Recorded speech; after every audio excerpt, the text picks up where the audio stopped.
service. I would like to start a series of 3. This week and the next 2 will present a theme. We're going to call it Rewriting Sacred Truths. In this series, each week I will give you one sacred truth and explain it, that we are indeed asking you to think about and rewrite. Is it possible to rewrite a truth? I'm going to give you an example in a moment. Rewriting a truth is looking at something in a different way and changing the perception of it. There are so many things on this planet that science thought was absolute, spiritualist thought was absolute, and were considered absolute, unchangeable. It's a I would say a constant that is like it's in cement. It never changes. And then it did. Example after example of how humans stick to something because it seems to be proven and working, and then they discover, oh, there's more to it. Or they discover, oh, there's something different about it that we didn't know, even though it looks the same. Perception is that way, and human thinking is that way. So this is about rewriting truths. Now, there's really 4 that I would like to bring to you, but one is so commonly given by me that I'm going to brush through it and remind you of it and perhaps bring it up again in the next 2 weeks. It's I would call it the basic Kryon information since the beginning, since the early times that I gave my partner channelings to publish. 1993 book, Don't Think Like a Human. It starts the whole premise that God, as you see God, the creative source of the universe, is not a human. And you might say, well, of course, who thinks God is a human? And I will tell you, most of humanity is taught that God somehow is a judgmental, dysfunctional, bad father in the sky. A father, a human thinking father, male, that will watch out and make sure everyone does things correctly or does certain kinds of things according to the doctrines, and if those things are not proper, then judgment follows, and even torture. This is not the creation source energy, dear ones. This is human energy, human thought. You've taken human attributes and put them on the Creator. Do you see this? Doctrine after doctrine has God thinking like a human. Do you really think that's the way it is?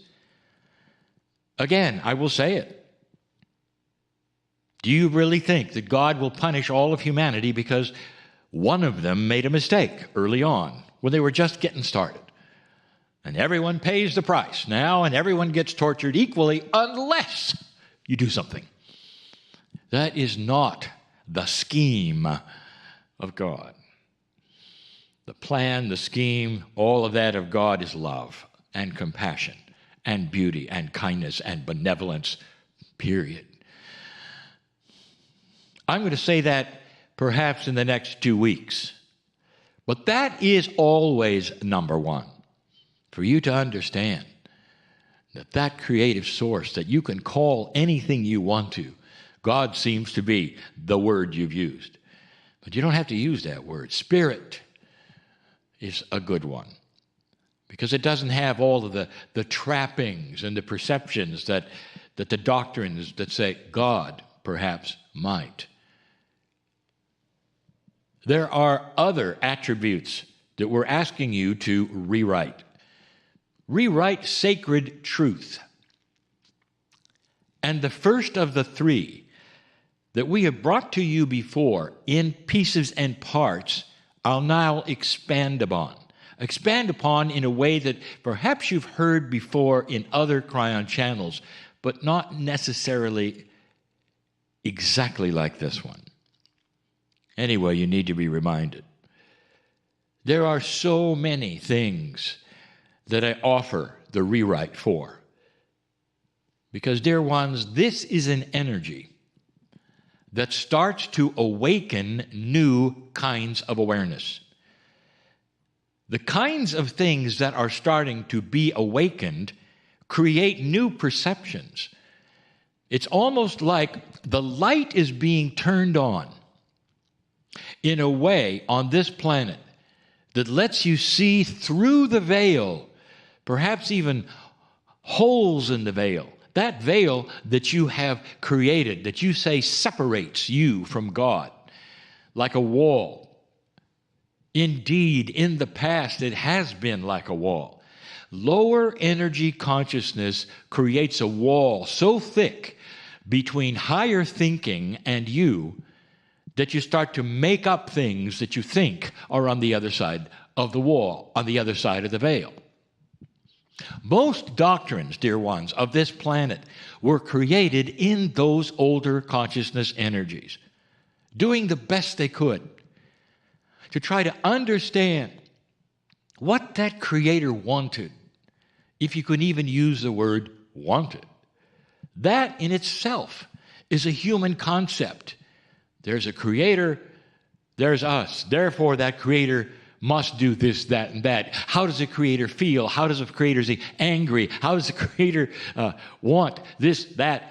That's all human. Those are all things you'd ask of your parents. Not God. God is. God is love. But there's so much on the other side of the veil that we now start talking to you about, especially in the circle of 12, where you cross a bridge and you find a multidimensionality that starts to go through the veil, even beyond the veil, and reveal things, mostly about yourself. Number one is revelation about yourself. Something that we have said over and over and over, and now I wish to expand upon it. When you come to this planet and when you are born here and you awaken, your eyes open, you become sentient, aware at whatever level, your Akash awakens, here you are. At that point in time, who are you? And if you follow the lines of thinking of old consciousness, old rules, old doctrines, almost all of them tell you you're unworthy. In addition to that, if you are born to dysfunctional thinking parents, they'll tell you the same. Well, you'll never get here, you'll never do this, sit down, be quiet. And it starts to simply enhance everything that everyone tells you, even about God. You haven't got a chance. It's no wonder that so many humans will grow up fighting the system, believing they're victims of the planet and expecting the worst every single day.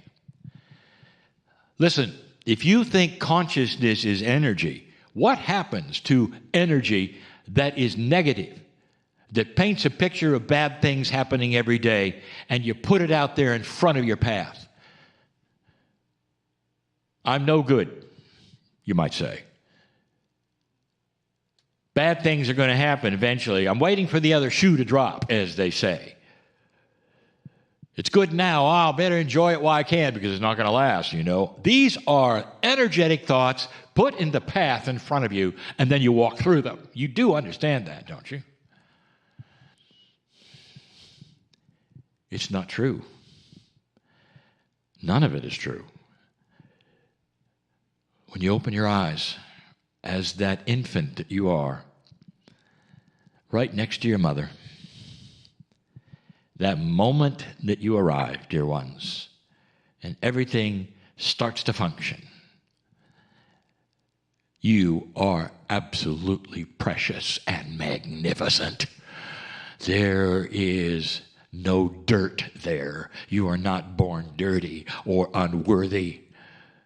You are seen in the eyes of God as precious, as part of the creation. And yet few believe it. I've chosen that for number one, rewriting a sacred truth. So many sacred truths say that when you arrive on the planet, you're not worthy. So many. That is human thinking, dear ones, from things projected onto God that are human activities, punishment, all of these things. And you will say, well, that came from Scripture. And that came from the whole idea of Adam and Eve's story and all of those things. Let me ask you, do you think the finger of God came down and wrote those scriptures, or did men and women write them? And the answer is all scriptures were written by men and women in an older energy. Some channeled, some not, some guesswork, some on purpose, so that the doctrines fit a concept of a dysfunctional, bad father in the sky. Are you getting this? That's not how it is. None of it. The veil starts to lighten. You're starting to see through the holes in the veil, and you're starting to see clearer. The light is being turned on for you to rewrite some things. Let me give you a quick review of a parable I gave some time ago. This one's a little different. Here's a story about a sightless individual, a man who has no sight and never has had sight. And like so many sightless people, other senses are keen and even developed much higher than a normal human being. Hearing, of course, but touch, feel. Do you ever realize that the talent it would take for any human being to read books by sensing bumps on their finger? What a talent that is. So a sightless person often has touch that is enhanced. This particular sightless person has a wonderful hobby, plays the piano flawlessly, because the sense of touch, they know where all the keys are all the time. They don't have to then fumble around like a sighted person. Their entire life has been one where they exist in one room. That's a metaphor, which is their reality. That's a metaphor. And with touch, they know everything in the room. They even cook for themselves. They have no trouble as long as nothing moves, everything is in the same place, and they are fully functional, sightless people. Welcome to Earth. This is the metaphor of who you are. And you're fine with it. And you've developed ways of figuring out what's here and there. And the parable continues. Suddenly, there is something scientific, perhaps, or not, that allows this sightless person to see dimly, but see. It's not an operation. It's not a medical procedure. It's something else. Perhaps it's even technology. Whatever it is, that person suddenly starts to see light dimly, and they can actually see what's in their room. Up to now, they've only felt what's in their room, and they start to see something that glows. A sightless person cannot see something that glows. It's always been there, and they see. It's not another door. They would have known that. It's an elevator. And they see a control that glows on the elevator. And they push the button that glows. The doors open, and they get in. And then they see all the other buttons that are glowing, and they see floor 2, 3, 4, 5, 6, and it goes and goes and goes, and that is where they live, and that is their reality. Is this getting you chills yet? Dear ones, as you look through the veil, what you're going to see is an awareness of light. And it's going to show you that your reality is magnificent. You are in a skyscraper, not one room.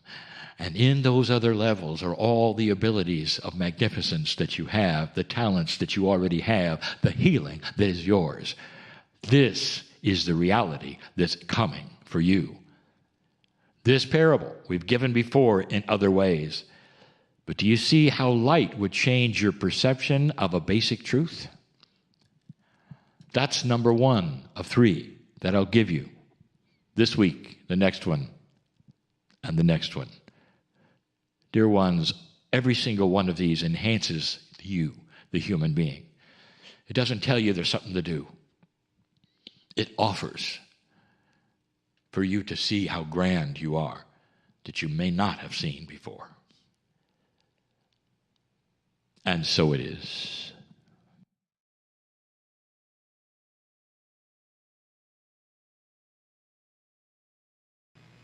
And very gently, very softly, allow your awareness to move a little more present in your body. Bring your awareness back into the room.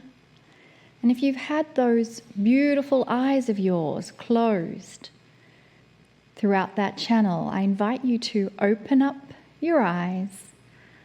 We'll just allow a little more time for those still coming out of that beautiful energy to join us now, for we are moving into the next section where we have an amazing guest joining us this evening.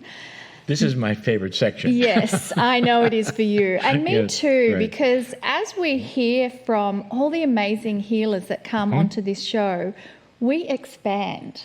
We learn things. There's parts of our brain that get access just from the vibration of their knowledge and voice that they're sharing with us. And I want to share again with the members that these guests are all those that have come along from recommendations.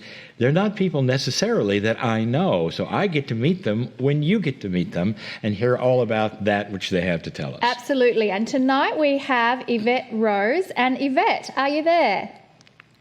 I'm here. Yay! Wonderful. So Evette, we want to tell everyone how amazing you are and all about your work. Now, this is just a preliminary. We do a little bio here for Evette, and she's going to tell us everything else. But Evette Rose is the author of 3 books. Her original work, Finding Your Own Voice, relates to her experience in overcoming the trauma of abuse. She's known for writing the book Metaphysical Anatomy Volume 1 and Metaphysical Anatomy Technique, which uses a step-by-step guide identifying the psychosomatic pattern related to, are you ready? 679 medical conditions. I should say that again, 679 medical conditions. That book, I'm quite sure, is quite large. What an encyclopedia of knowledge, Yes. right? Now, these conditions, they can be activated by your circumstances in your present life. It can also be related to your ancestry, conception, what happened in the womb, your birth trauma, childhood, or even your adult life. Now, Evette's work builds on the existing work from many famous authors, and she's making it much more practical. It's more specific. It's incredibly detailed, and ultimately, for that reason, it's much more effective. Her philosophy is that we, as the human race, are not destined to live our lives in pain due to past drama or abuse. I'd like to say that about 5 times, because our information and our teaching for years is you're not here to suffer. Yes. You know, that's not why we're here. And this is what she teaches, and there's solutions.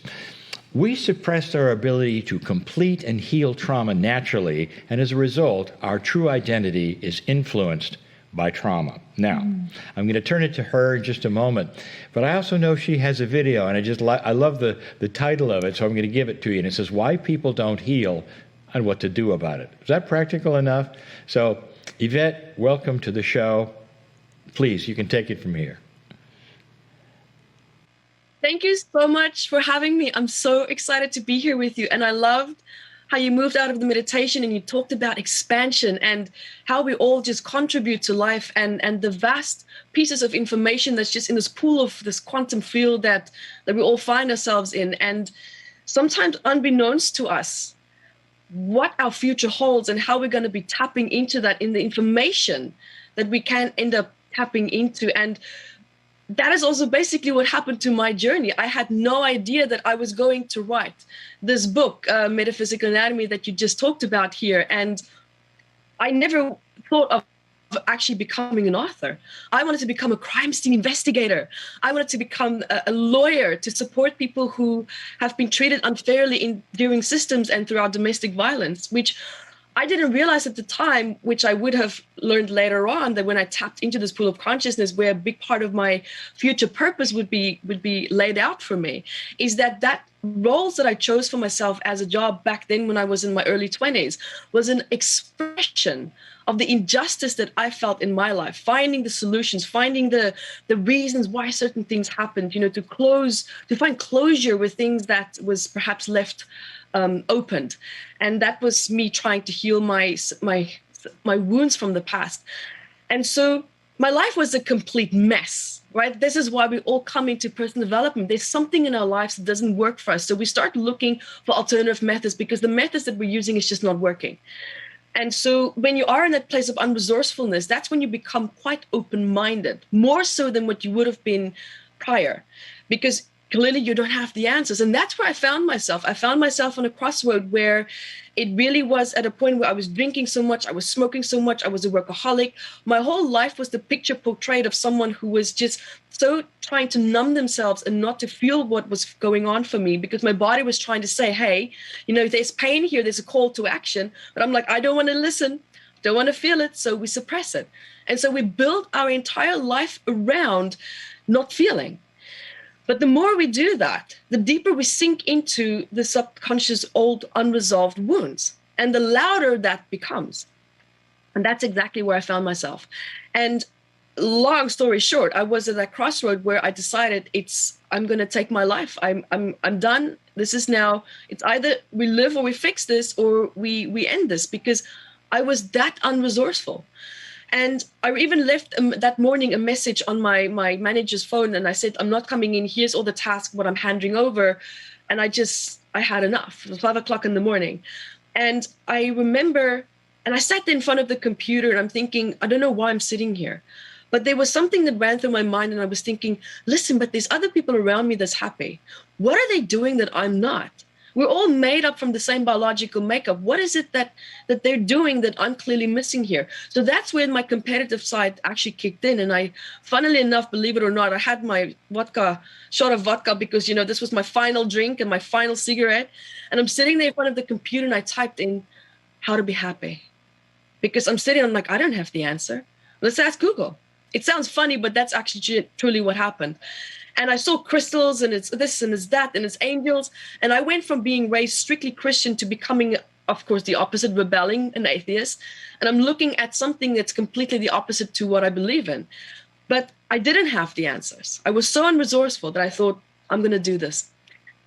I jumped. And I jumped big. And I jumped so much that 3 months later, I quit my office job and I really got into healing work. I started working on myself. I started seeing improvements and I started hitting walls. And I realized that I'm not getting to where I needed to be. And so I compiled everything that I've learned. And I started to practice on myself by looking at different segments, sensing and feeling in my body. When I do certain things, I'm like, wow, there was a shift. When I do that, there was a shift. And I started to put pieces together in terms of the emotions that I was working on, the trauma points that I was working on, and then sensing the physical and the emotional shifts within myself. And I thought, this is really interesting. I'm onto something. And so the more I started to practice with clients, the more I started getting really great results. And so I met up with a business partner and we started to teach my work together. And it did phenomenally good. I mean, we posted a few videos on YouTube. It went viral. 9 months later, we were booked full across the world and all the events sold out and just started traveling across the world. And as I was traveling, that's how this book was born, because I started to notice, I'm like, why and how is it that someone from America, completely different background, completely different religious upbringing, childhood trauma, different levels of resilience, DNA lineage has different expressions, environments being, in being shaped in different ways. So the epigenetics is also different. But that person in America, for example, that has cancer on the left breast on a specific side, has the exact same trauma triggers than someone, for example, in Australia. But they're completely unrelated. These two people have no connection to each other. And I thought, this is amazing. Absolutely amazing. And so I started to compile all my data, and I got so excited when I finally had everything together. And then I realized, oh, but there's already other books out there that's like this. What's the point of actually publishing the book? And then I got a message, look at the references that's out there and what's missing. What's missing? And I realized it's the trauma points. It's the ancestral history that's also missing. And I thought, perfect. Let me focus then on what's missing. And that is exactly what I did. So this book was actually a clumsy spiral bind manual that I just gave to students because I quite frankly, I couldn't answer everyone's questions. Like,